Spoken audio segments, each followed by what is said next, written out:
as long as well as soon as much as far as if. आइए आज इन as वाले words की confusion clear करते हैं। as long as का मतलब होता है जब तक। as long as you need my notebook you can keep it. जब तक तुम्हें मेरी नोटबुक की जरूरत है तुम उसे रख सकती हो। as long as you work you don't need to worry. जब तक तुम काम करते हो तब तक तुम्हें चिंता करने की कोई जरूरत नहीं है। as well as साथ ही साथ। she speaks Spanish as well as English.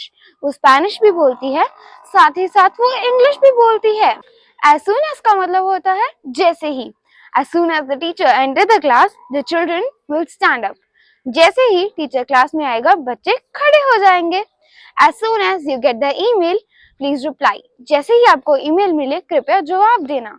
as if का मतलब होता है जैसे कि। he suddenly appeared as if by magic. वो अचानक से आ गया जैसे कोई जादू हो। he speaks as if he were an expert. वो ऐसे बोलता है जैसे कि वो कोई एक्सपर्ट हो। as far as जहां तक। as far as I remember you had a car.